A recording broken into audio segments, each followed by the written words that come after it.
Assalamualaikum warahmatullahi wabarakatuh. Jamaah, mari kita lanjutkan kajian kita tentang Al-Kitab Darratun Nasihin, masalah sedekah.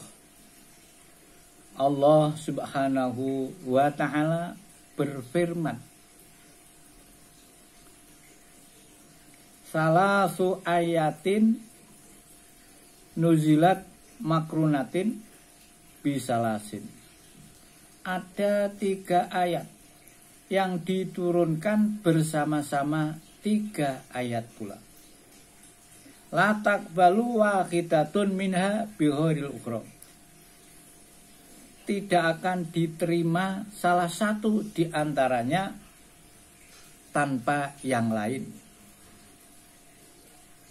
2 ayat yang turunnya bersamaan, semuanya harus dilaksanakan apabila sudah memenuhi syarat.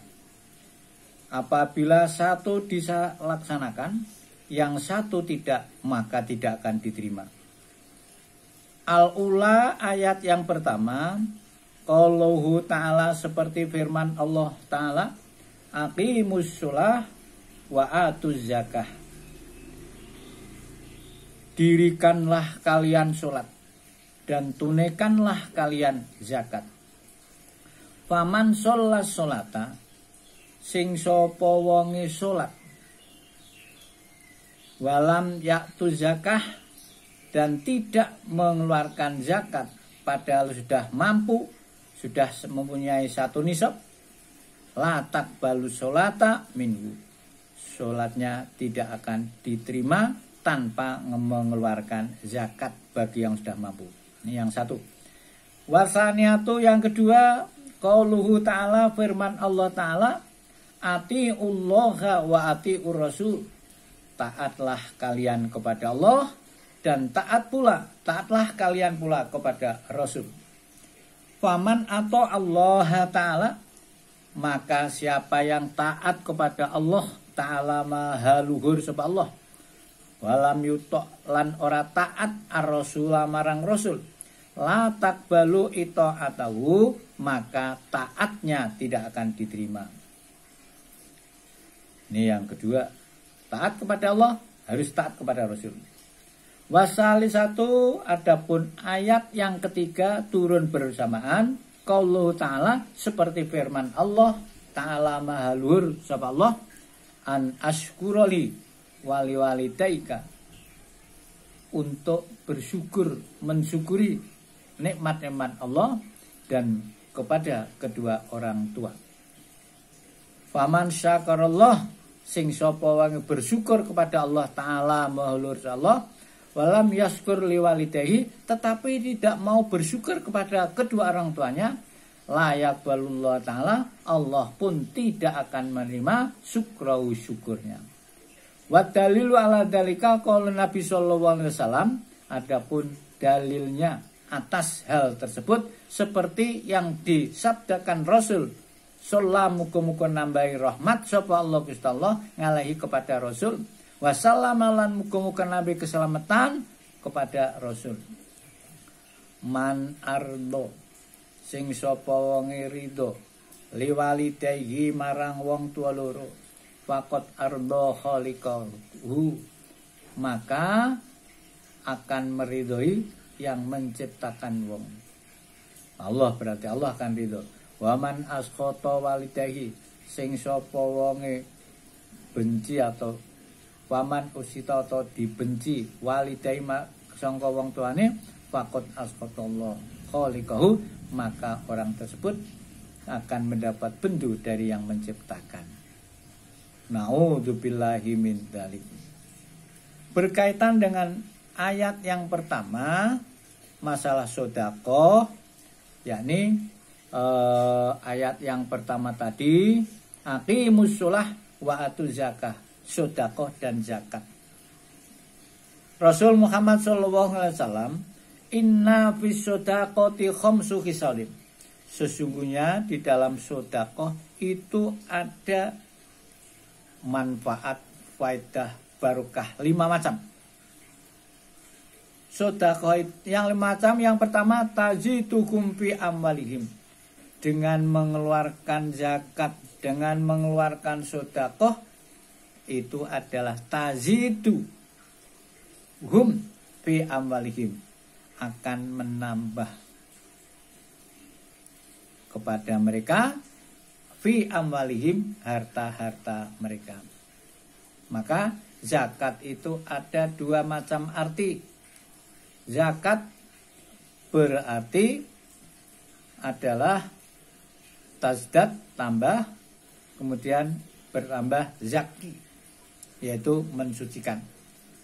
Mensucikan diri, jiwa, hati mereka, mensucikan harta benda titipan Allah. Karena harta yang dititipkan kepada kita bersama itu adalah hakul lisaili wal mahrum. Ada hak bagi orang-orang yang meminta atau mungkin menjaga tidak mau meminta-minta. Nih, saya berkali-kali ibaratkan orang yang mempunyai atau berkewajiban zakat, harta benda yang dititipkan itu ada sebagian hak orang-orang fakir miskin atau yang lain. Kami umpamakan sebuah kambing. Orang yang menyembelih kambing itu ada sebagian yang harus dikeluarkan, dibuang. Kalau toh itu tidak dibuang, maka seluruh daging kambing itu akan tidak enak dimakan, kotor. Begitu pula harta benda, kalau tidak mau mengeluarkan zakatnya, itu bagikan kambing, kotoran-kotoran itu akan mengotori. Yang pertama, harta benda itu sendiri kotor. Yang kedua, mengotori jiwa orang yang dititip harta benda. Ini yang pertama. Wasaniyatu, adapun yang kedua, sedekah zakat itu dawa ulil marid, bisa untuk menyembuhkan penyakit.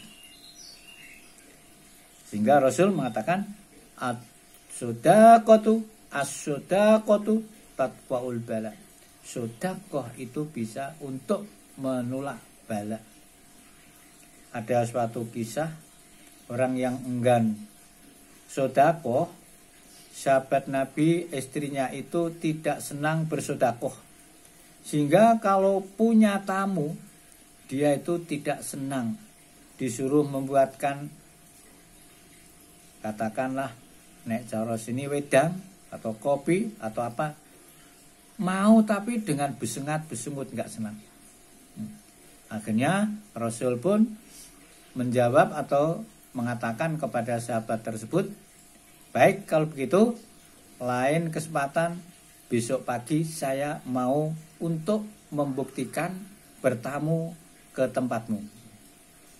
Tapi saya pesan, kalau nanti aku pulang, tolong istrimu diajak untuk menguntapkan sampai di muka pintu.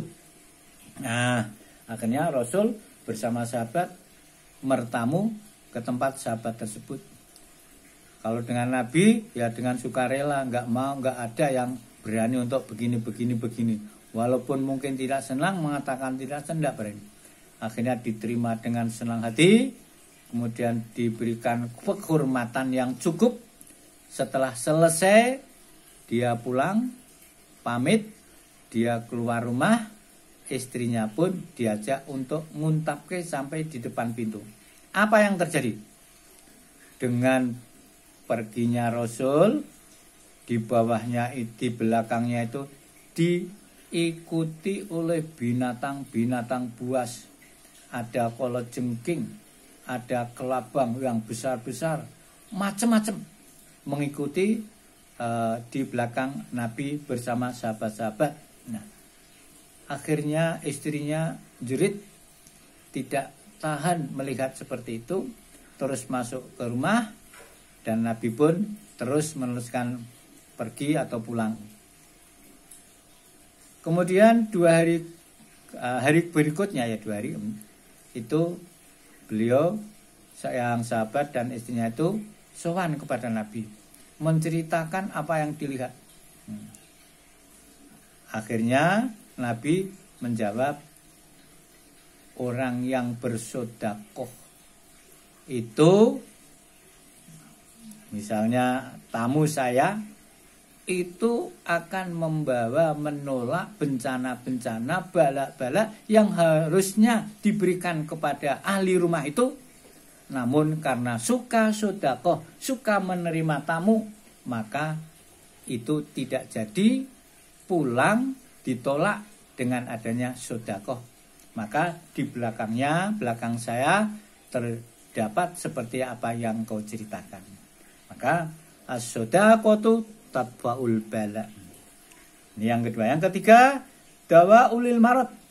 Sodakoh itu bisa untuk menyembuhkan penyakit.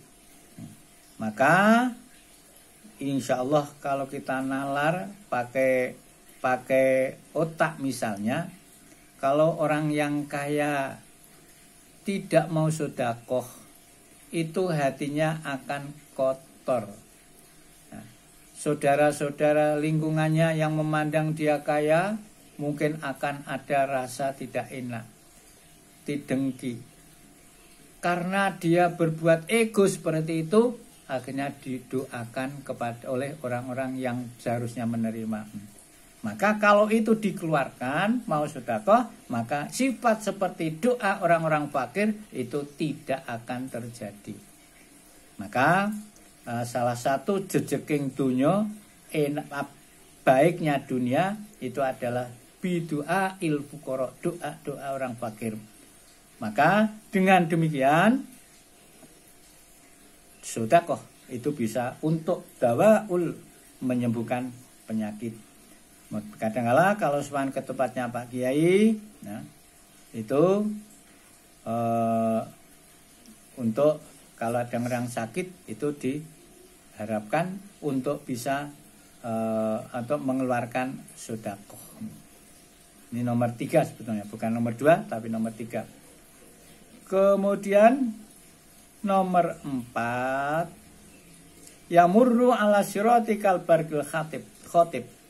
Besok kalau kita sudah mati akan melewati siratal mustaqim, itu seperti kilat yang menyambar. Juret, orang yang ahli sedekah ini juret kilat, tahu-tahu sudah sampai tujuan. Besok kalau ada di siratal mustaqim. Sedangkan yang kelima, yadkhulunal jannata bi ghairi hisabin wala adzabin, akan dimasukkan surga tanpa hisab dan tanpa disiksa. Itulah orang-orang sedekah. Maka dari itu, insya Allah kalau kita mampu, tidak usah menunggu kaya. Tidak ada orang yang merasa kaya. Orang yang merasa kaya pun, orang yang punya harta pun belum tentu merasa kaya. Semampunya. Kalau punya harta, sedekah dengan hartanya. Punya ilmu, sedekah dengan ilmunya. Punya tenaga, sedekah dengan tenaganya. Apa yang kita miliki, ini jangan sampai kita bakhil. Kita gunakan, insya Allah dengan sedekah.